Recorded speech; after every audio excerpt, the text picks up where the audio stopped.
In a rather shocking turn of events, Penn State needs a new defensive coordinator. All right, Zach Seyko, locked on Nittany Lions. Why? Why is this Penn State's new reality? I don't even know where to begin because it went from a rumor that was starting to materialize on a Sunday night. This was going on Sunday, January 12th. And it was, Clemson fans, people that are active on their message boards, and they started to put it out there. Hey, Tom Allen is, a serious contender to be Clemson's next defensive coordinator. And then start talking to, my sources, people that I'm close with in the Penn State circle, and said, yeah, it's legitimate. This is seriously a thing. I put out a show Monday morning for January 13th. Hey, rumor Tom Allen's going to be pursued by Clemson. I do think these rumors are legitimate. Keep an eye on this. And then I think the episode's in existence for about 6-7 hours, and boom, it goes from, yes, the reports are official. Clemson is offering Tom Allen the defensive coordinator job. And then 5 minutes later, On 3 and 24/7 report that it's a done deal. So the fact that this happened all the way it did, a fringe rumor on Sunday to a legit rumor on Monday to, yes, it's an actual report, to it being finalized. And now we are talking about this as Tom Allen, defensive coordinator of the Clemson Tigers. I can't believe that Penn State didn't put up a fight for him. Tom Allen was obviously quick to go. He didn't say, okay, are you going to make any push to have me return? It was just like, nope, you're good. Be on your way. I don't think it was the perfect relationship, and no business working relationship has to be, but there was clearly a disconnect with Tom Allen at Penn State, Spencer. Going off of communication issues, the play calls were relayed from Tom Allen to defensive analyst Dan Connor, who was a former Penn State linebacker, is now on staff, to the players. There was a clear communication, and players would say that there's a generational gap between Tom Allen and ourselves. Sometimes he's hard to understand. And it's like, okay, should we be bothered by this? I guess not, because the results speak for itself. And then there's a bit of a power struggle. Tom Allen's a former Power 4 head coach. Maybe not necessarily a direct equivalent to James Franklin, but at Indiana, to Penn State, you were both Big Ten head coaches once upon a time at the same time. And then James Franklin kind of had to remind him that you are not that anymore. And so making comments about, hey, he blows his whistle too much at practice. We have to remind him that, I am the head coach in a passive type of way. So I don't think there's bad blood. Nobody hates each other, but the writing was on the wall there. If you really want to read into the tea leaves, that this was not working out for either side. So, blowing the whistle at practice, like, is that just a sign? Don't look at it that much, but it's those little things that build up. Also, his family, so he's essentially from the southeast part of the country. I know he was born and raised in the state of Indiana, coached there, both high school football and then the Hoosiers, right? But he coached a lot in the state of Florida. He coached at Ole Miss. He's been in SEC territory, and his family did not all move up to State College. So his family wanted him to move back to the southeast part of the country. And there you go. Clemson's just that. And also something that Clemson media, not directly Clemson Tiger, like regional publications, like regional newspapers, pointed out that Dabo Swinney's faith and Tom Allen's faith in terms of their beliefs, their religious beliefs, that played a big factor in this. Even though Dabo Swinney and Tom Allen don't have any prior connections, I think these two are going to get along very well as far as a working relationship and a personal relationship. That's what it boils down to. I just don't think James Franklin and Tom Allen's relationship was the best. And I think there were some cultural communication differences between the players and Tom Allen. He's going to fit in so much better at Clemson. I wish him the best, but he constructed a top 10 defense this past season and helped lead them to the national semifinal. This is a big deal.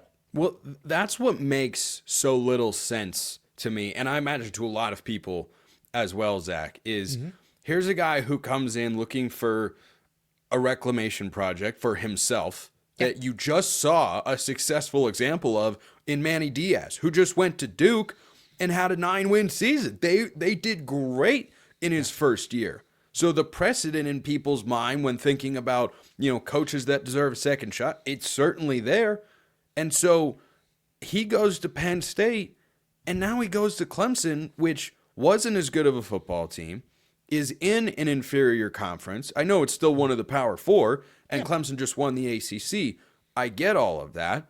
But this is a Penn State team that, yes, they're losing Abdul Carter and I believe A.J. Harris as well to... No, A.J. Harris will be back. Okay, so Harris is back on defense, but you lose Carter, who's obviously a big part of what Penn State is doing. Is Dennis Dennis Sutton back as well? He is back as well, yeah. That's a lot of returning. Those are just instrumental pieces to the Penn State defense. This comes in light of the news that offensively you're going to have back Drew Aller and Nick Singleton and Katron Allen. They're all returning. Penn State's reloading at wide receiver, bringing in guys like Kyron Hudson from USC. I'm just perplexed. And to your point about the cultural disconnect, it must have been severe. It was. Because there is severe enough. There is nothing on paper that makes me say I'd rather be at Clemson than Penn State. You are in one of the next two conferences, not one of the power two, or one of the top two conferences rather. And I think Clemson is a good team in 2025. I think Penn State is better. I mean, yeah, that's certainly the case, but Clemson's not far off. I don't want to dismiss Clemson as this. Well, they're in the ACC. They pay their coordinators competitively. Tom Allen is rumored to at least get a pay bump or a pay match. I also think that he might get a title like an associate head coach, assistant head coach, something like that. I think that just Clemson's making him promises that he was not going to get at Penn State. And where Tom Allen is at the stage of his career, he is older. Manny Diaz, at least, I think give or take 10 or 15 years younger than Tom Allen. Tom Allen has the buyout to fall back on. Manny Diaz did once upon a time at Miami, but now that's going away, right? Now it went away, and now he's picked up the Duke head coaching job. But for Tom Allen, he's sitting on $15 million. So it's not about the money. I think it's the fact that it's an environment thing.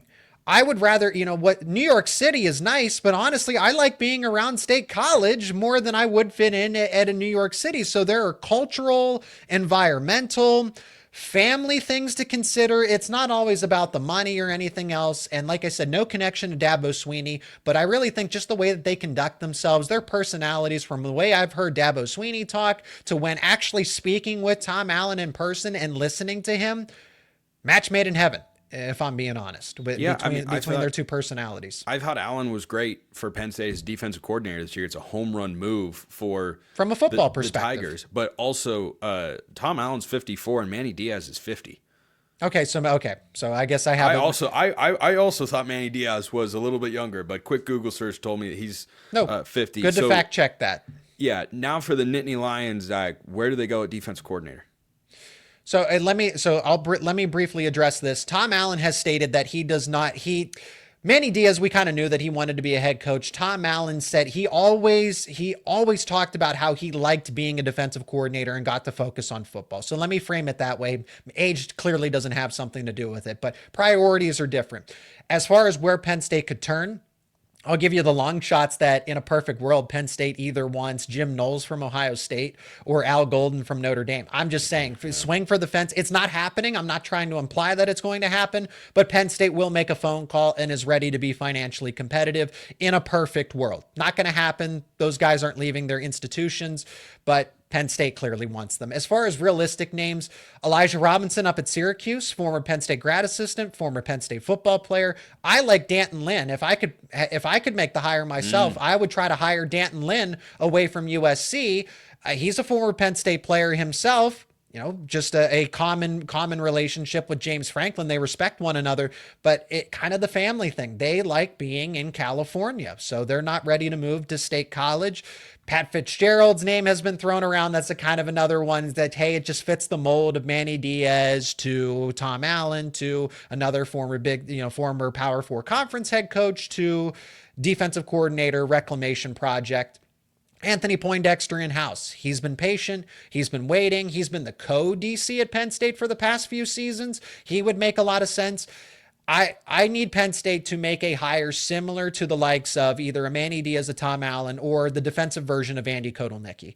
Penn State, because it has a national championship window. You get done telling me, hey, reminding me, hey, they got Drew Aller, Katron Allen, Nicholas Singleton. You can't take a long-term risk like, well, we want you to settle in. Take your time. No, this isn't about getting a defensive coordinator in 2-3 seasons can be elite. You need somebody that is going to be elite now because your championship window is now. You have Aller, Allen, Singleton, Dennis Sutton, Zachy Wheatley, AJ Harris, all back for one more season.